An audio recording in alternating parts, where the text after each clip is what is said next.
वंदे मातरम। मित्रों,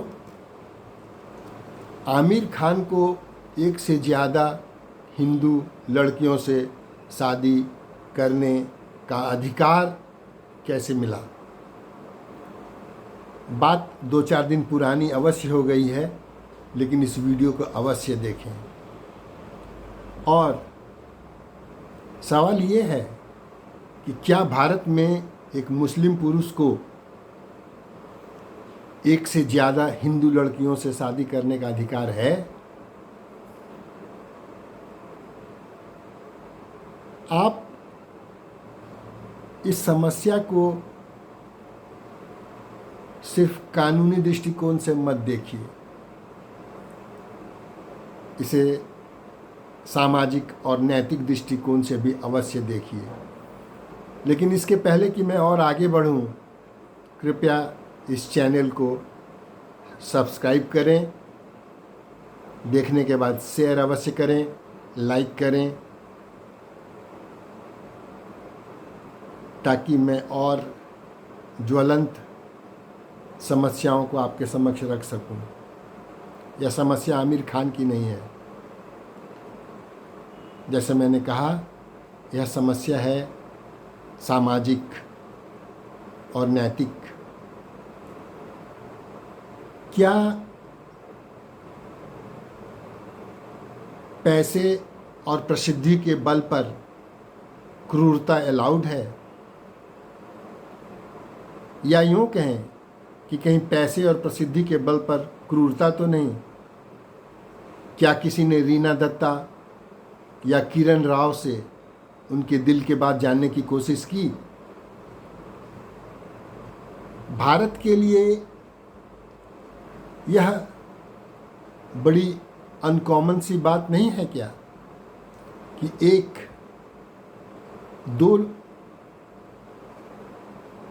दो पास्ट बीबियां अपने पति के तीसरे विवाह को एंजॉय करे और उसे देखे? क्या यह लॉ ऑफ नेचर के खिलाफ नहीं है? यह सिर्फ कानून नहीं, कानून और समाज दोनों का विषय है। आमिर खान एक मुस्लिम और 3 हिंदू बीवियां। आमिर खान को एक से अधिक हिंदू महिलाओं से शादी का अधिकार कैसे? सवाल यह है। एक मुस्लिम 3 मुस्लिम औरतों से क्यों 4 मुस्लिम औरतों से शादी कर सकता है और उसके बाद भी तलाक देकर 5, 6, 7 भी कर सकता है, कोई समस्या नहीं है। परंतु हिंदू लॉ इसकी इजाज़त नहीं देता है। शादी, तलाक, फिर शादी, फिर तलाक, फिर शादी। मैं बार बार कह रहा हूँ कि यह सिर्फ कानून का विषय नहीं, यह कानून और समाज दोनों का विषय है। व्यक्ति और समाज का अन्योन्याश्रय संबंध है। व्यक्ति से समाज है और समाज से व्यक्ति है, यह आप सभी जानते हैं, और इससे खिलवाड़ करने की इजाज़त नहीं दी जा सकती है।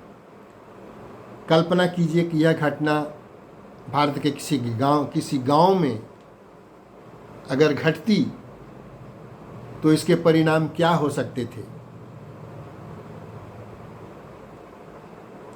मुस्लिम पर्सनल लॉ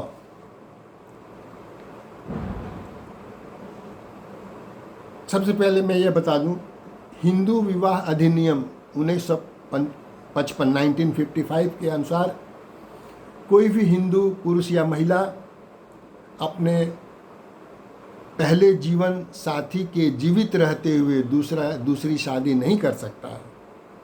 हिंदू लॉ के अनुसार यह दंडनीय अपराध है। परंतु मुस्लिम पर्सनल लॉ के तहत एक मुस्लिम पुरुष को 4 विवाह की अनुमति है। दोनों बिल्कुल विपरीत कानून है। फिर जब महिला पुरुष अगर अलग अलग हों तो दोनों पर एक ही कानून क्यों? अगर पुरुष एक धर्म का, महिला दूसरे धर्म की है, तो उस पर एक ही कानून क्यों लागू होगा? और सिर्फ शादी के ख्याल से अगर कोई धर्म परिवर्तन करता है। आइए मैं आगे बता दूं, यदि कोई हिंदू महिला इस्लाम स्वीकार करके या मुस्लिम पुरुष से शादी करती है, तो उस विवाह की वैधता संबंधित परिस्थितियों और लागू कानूनों पर निर्भर करता है। केवल बहुविवाह करने के उद्देश्य से धर्म परिवर्तन करना न्यायालयों द्वारा स्वीकार नहीं है भारत में। सुप्रीम कोर्ट ने एक सरला Mugdal versus union of India 1995 के केस में जजमेंट भी दिया है, जिसमें कहा गया है कि केवल दूसरा विवाह करने के लिए धर्म परिवर्तन करके पहले विवाह से जुड़े कानूनी दायित्वों से नहीं बचा जा सकता है। सुप्रीम कोर्ट बिल्कुल साफ है।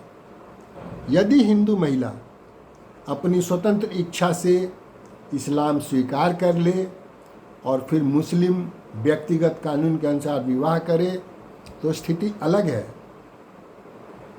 लेकिन धर्म परिवर्तन केवल विवाह या कानून से बचने के लिए या बचने के उद्देश्य से किया जाए, तो न्यायालय उसकी गहन जांच कर सकती है।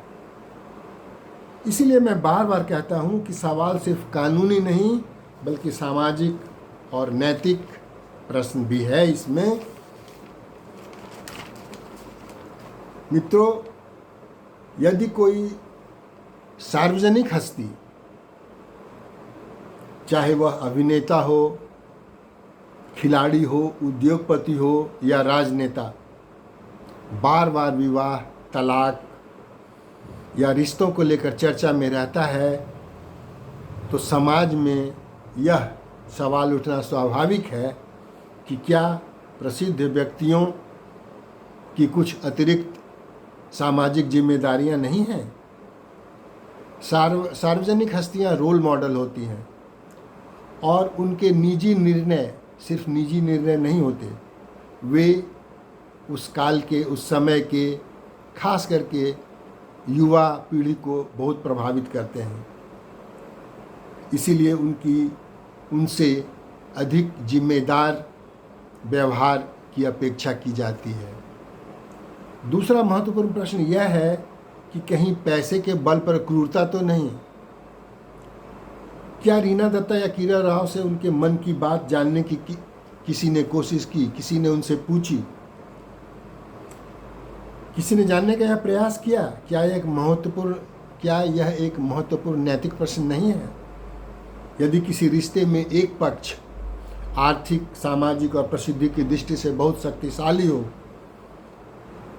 तो क्या यह चिंता उठना स्वाभाविक नहीं है कि कहीं शक्ति का असंतुलन दूसरे व्यक्ति के निर्णयों को प्रभावित करता है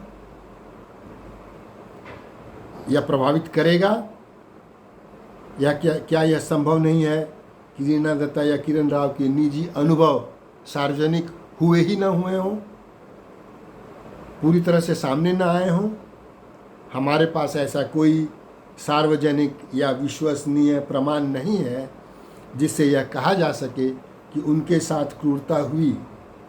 मैं ये नहीं कहता कि क्रूरता हुई या उन्होंने अपनी इच्छा के विरुद्ध निर्णय लिया, लेकिन यह चर्चा का विषय अवश्य है। यह विषय किसी विशेष व्यक्ति पर आरोप लगाने का नहीं है।